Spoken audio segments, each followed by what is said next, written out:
recorded live. What's up, everybody? Welcome to Travis and Vic's Drunken Horror Adventures. It's Tuesday. That means that I've got my Tuesday drunk on, which means this is Travis, and I'm joined by Vic and the main man, Blake. What's up, fellas? What's up, homeboy? Well, you know, another Tuesday, another serial killer episode. Thank you to everybody who tuned in to hear Catherine Ramsland. I would call her the foremost authority on BTK. You know, talk about BTK from my little pre-recorded interview with her from Wednesday last week. It was good stuff. If you haven't heard it yet, you can hear it, you know, on Spreaker, Filling the Void Radio Network, Travis and Vic's Drunken Horror Adventures. It's the most recent episode before this one. Really good stuff from her. I mean, she corresponded with Dennis Rader. She had a lot of insight on this fucking weirdo. And he is really, like, I feel like when you see him in court, he seems like a normal dude, you know, because I think it's pretty well known that his confession was, you know, publicized and all that shit that was going on with the judge asking him about each count of what he did and what he was pleading to. But, I mean, when you hear him in court, he seems like a normal dude. But when you hear some of the shit that he's, like, talking about with his correspondence with her, really weird guy. Not that it doesn't take a weird guy to, like, you know, find people, torture them, and kill them, but I'm just saying. Definitely weird. That was the strangest background noise I may have ever heard, other than the time that I was taking care of a baby during a Zodiac episode. Calm down. You might hear some buzzers and beeps and all that good stuff. So guess what? Johnny Trevisani's on the phone. The man who is responsible for Serial Killer Quote of the Day. What's up, Johnny? Hey, man. How you doing? I'm good, thanks. Man, it's been too long. I feel like it's been like a year, and we talked about fucking David Berkowitz last time we talked. Yeah, I think so. Berkowitz, and then before that was Kemper and such. So yeah, it's been a while. We like sticking around in the 70s or so, you know. The 70s just seems to be the time period we hang out in. We've got all. I mean, Blake's got the 70s porn stash, and he's here, so. Hey, Johnny. Johnny and I like to bond over our love of old guitars, so we're all the time talking on Facebook. What's up, Johnny? Hey down there, Blake. I'm doing well, thanks. But does Johnny compliment you on your porn stash? That's the real question here. Probably not, but he compliments me on my knowledge of Richard Ramirez. Very good.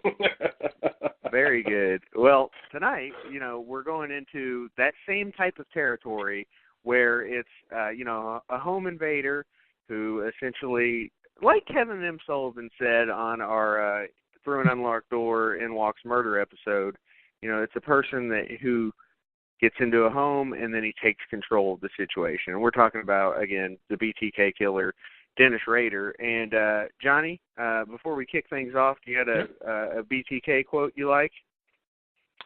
Well, he's got some good ones. You know, there was one I put up earlier this week up on the Facebook page, but you know, he was such a big thing for getting you know, some sort of headlines. The one quote I have is that, you know, he said, I cut obituaries out of the newspaper and read them over and over again, and so that was something that he would look for later on, right? So he liked press, didn't he? You know.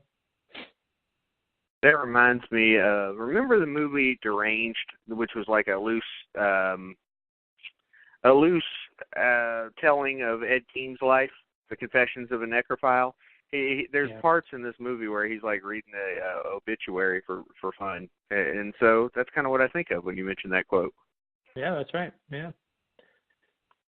Good stuff. Ed Gein was in a bunch of movies, wasn't he? I mean, he was memorialized in a lot of movies. Oh, hell yeah. Oh, yeah.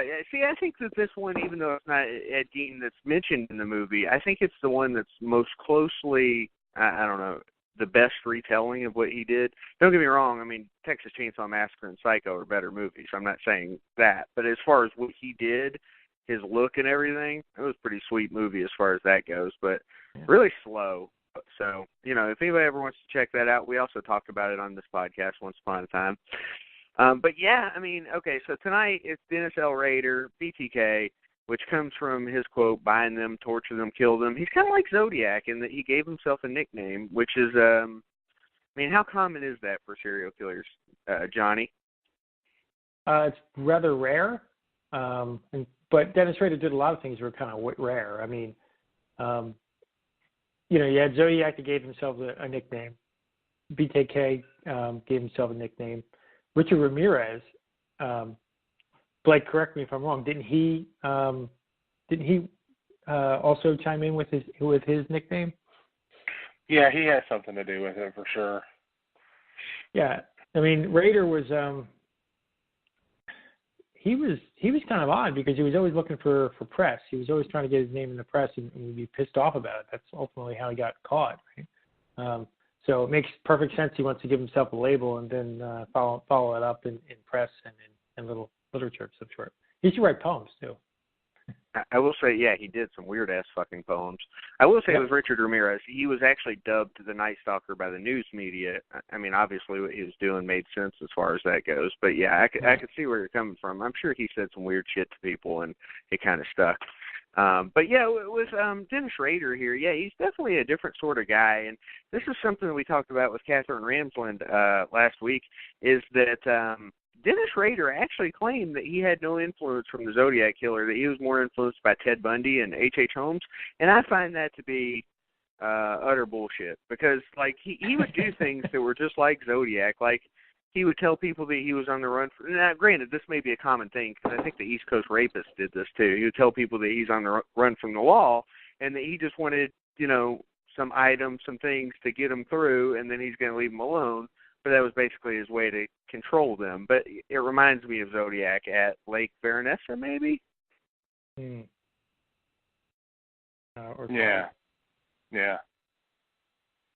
And plus he named himself just like Zodiac. So I don't know. Maybe he forgot. Maybe, I don't know. I just find that strange because he did – what Catherine said was that BTK didn't really like to associate himself with killers who didn't strangle people. Now, I love H.H. Holmes, but do you guys remember specifically if he strangled anyone? Maybe he strangled those kids that he was on the run with? With H.H. Holmes? Yeah. I don't recall him strangling because, his Hotel of Horror was sort of his whole thing. Mm-hmm. The murder tactic. Yeah, right. But he's more of a capitalist because of all that.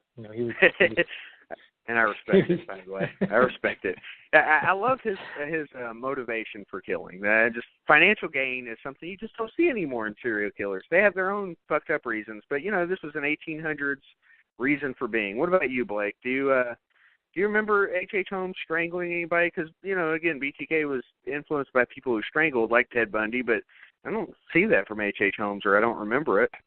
For the most part, he didn't strangle people. He was a fan of gassing them or poisoning, doing all that kind of thing, and then, getting rid of the body, stripping the skin off the bones, and then selling the skeletons to medical schools for profit because, as Johnny said, he's a capitalist. So that he was all about making the money, whether, it was his hands were running with blood at the same time, and, that's that's just par for the course with him. But I don't think he ever strangled anybody. The kids that he's on the run with, they found them dead, of course, and they were gassed.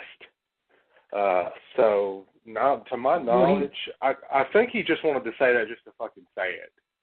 Because, I mean, H.H. Holmes is also a pharmacist, so he had more access to chemicals and such.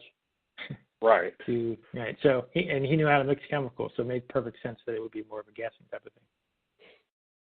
Oh yeah. Well, and to be fair, there is a connection here. Why wouldn't he pick up something like why wouldn't BTK reference the Boston Strangler or, right?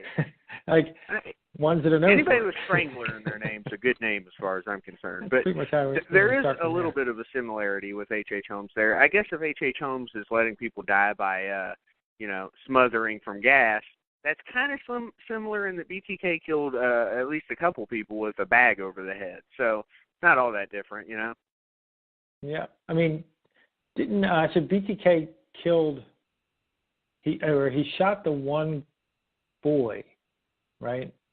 And he was able to Wasn't he shot one boy he shot Kevin in the head, right? Face. Yeah. Yeah, in the head and face. He lived, but he was in brain damage and had problems the rest of his life. Gotcha.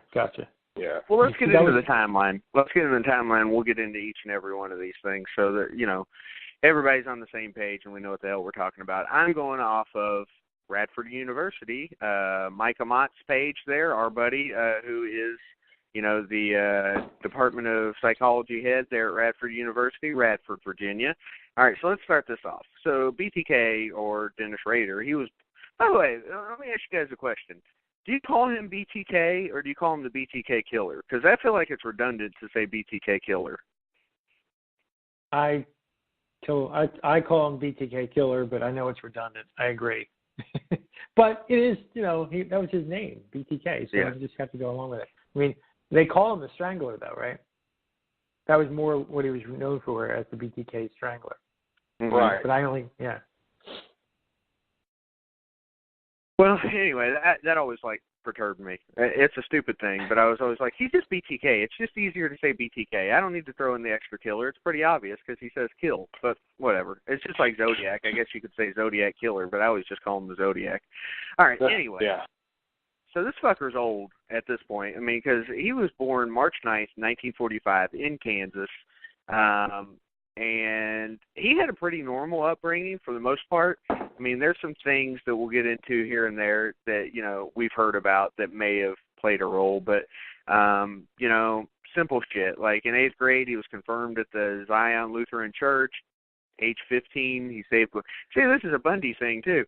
He saved the life of a fellow Boy Scout on a canoe trip in Arkansas. What's up with these stranglers like to save kids? Because remember, Bundy saved a toddler from drowning. Right. I don't know. I mean, because early in life he learned he killed animals, right? He tortured animals as a child. So I guess right. Maybe at least it was like the cat. Like I know he didn't care for the cats, which to be honest I don't either. I can't say that I would fucking torture them, but he didn't like cats, and I don't think he cared for maybe the chickens too much. It wasn't. It was like wherever he was, he would torture these things on site, like in a barn and things like that. And I guess he was. This reminds me of Ed Gein, too. He was kind of aroused by the chickens getting killed. There was something about that for him, or at least so the story goes. Yep. So he graduated Wichita Heights Valley Center High School, 1963, at the age of 18. And then 3 years later, I guess because he, it's the time period, back on August 17th, 1966, he enlisted in the U.S. Air Force as a mechanic in the Vietnam War. Am I mistaken, or was Berkowitz in Vietnam too? Am I wrong about that? He did something overseas. He was an enlisted man for sure. But he didn't serve. He didn't spend time over in Vietnam, though. No. Okay. I couldn't remember exactly what it was, but yeah, he was enlisted. And, of course, Dahmer was enlisted, too, and he went over to Germany. So, anyway, some interesting little connections here. But, he reached the rank of sergeant and received 3 medals during his military career. And his tour of duty included tours in Korea, Turkey, Greece, and Okinawa. So, that same year, in 1966, his father died while he was serving in Vietnam.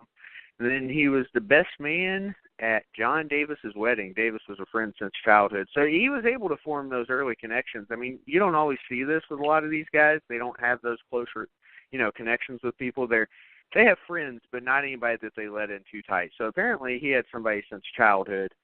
I don't know. I don't know if we'll hear about him later, but I don't know shit about John Davis other than the fact that they were friends since childhood, and he was best man. So there's that. Right. I mean, that's what sort of makes him kind of unique rather than others. He doesn't have the triad for. Right. He's got like right. one of them, maybe. Right. He got one of them, right? So he went after animals, but he had a relatively boring and normal childhood, right? Yeah. I mean, and one thing Catherine said though that I didn't realize is that he had some anger towards his mom that I wasn't aware of. That his mom had embarrassed him a few times, and he felt like she had betrayed him. And this was something I didn't